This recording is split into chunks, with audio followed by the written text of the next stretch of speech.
Unification के तमाम तबीबों को, हकीमों को, विद्वानों को मेरी ओर से अस्सलाम वालेकुम, आदाब, सत श्री अकाल।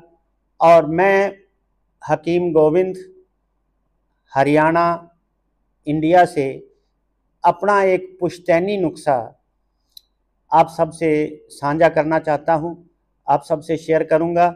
ये हमारा पीले अरकान पे बहुत ही तजर्बा किया हुआ, हमारी कम से कम 100-150 साल पुराना नुस्खा है, जो हमारे दादा परदादा, क्योंकि वो भी हकीम थे, उन्होंने भी इसका इस्तेमाल किया। चाहे कितना भी अरकान बढ़ जाए, पीलिया यानी बिलुरूबिन, और 30 पॉइंट तक तो मैंने ही बिना किसी और दवाई के, इस दवाई के सहारे से इसको ठीक किया हुआ है। लीवर की SGPT-OT बढ़ जाती हो, बिलुरूबिन बढ़ जाता हो, तो उसके लिए ये हमारा अजमूदा फार्मूला है। उसमें कोई ज़्यादा चीज़ें नहीं हैं, सिर्फ 3 चीज़ हैं इसमें। सबसे पहले जो है जौ खार, और दूसरा कलमी शोरा। जौ खार और कलमी शोरा 20-20 ग्राम लो और इनको पीस कर किसी भी खर्ल में अच्छे से मिक्स करें। फिर सुन लें, जौ खार 20 ग्राम और कलमी शोरा भी 20 ग्राम।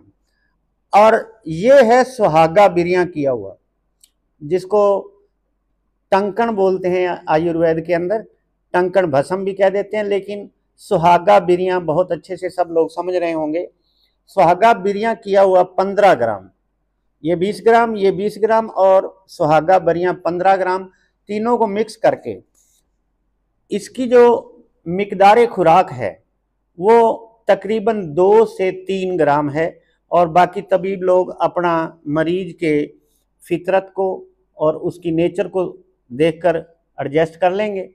2 से 3 ग्राम अमूमन हम इसकी खुराक देते हैं, और इसको लस्सी में हल्का सा नमक डालकर उसके साथ देते हैं। नमक ना भी डालें तो कोई मसला नहीं है, लेकिन उसमें चीनी नहीं डालना है। लस्सी के साथ इसको खाली पेट भी दे सकते हैं, दोपहर को भी दे सकते हैं, और दिन में 3 दफ़ा, अगर ज़्यादा हालात खस्ता है तो 3 दफ़ा दे, और नहीं तो 2 दफ़ा। और इसके साथ खाने का ज़रूर ध्यान रखें, मीठे गुड़ वाले, शक्कर वाले चावल मरीज खा सकता है। और गन्ना जूस ना पिए, बल्कि गन्ने को चूस कर खाए, क्योंकि हमारे दादा परदादा बहुत सारे पीलिया के मरीजों को पास बैठाकर कहते थे कि 1 घंटे में जितना गन्ना चूसा जाता है चूसो, उसके बाद उसकी तबीयत में हाथों हाथ फर्क पड़ जाता है। और इसके अंदर दही और छाछ दिन में कई बार इस्तेमाल करें, और मूली का अगर मौसम हो या मूली मिल जाए, मूली भी इसके साथ साथ इस्तेमाल करवाएं। तो हमारे इधर आयुर्वेद के जो क्लासिकल पीने की दवाइयाँ, जिसको आसवरिष्ट बोलते हैं, हम इसके साथ खाने के बाद पुनर्वा रिष्ट देते हैं और रोहित का रिष्ट देते हैं। उधर अगर ये आपको ना मिल पाए तो आप पुनर्वा का अर्क और अर्क मकोए, अर्क काशनी, ये भी साथ में इस्तेमाल करवाएं, तो इंशाल्लाह पीला अरकान नहीं रहेगा। ये हमारा तजर्बा है। मैं फिर एक बार रिजवान शाह जी का और सभी तबीबों का बहुत धन्यवाद करता हूं। आप लोगों से बहुत कुछ सीखने को मिलता है, और बहुत जगह आप लोगों की चर्चा भी होती है।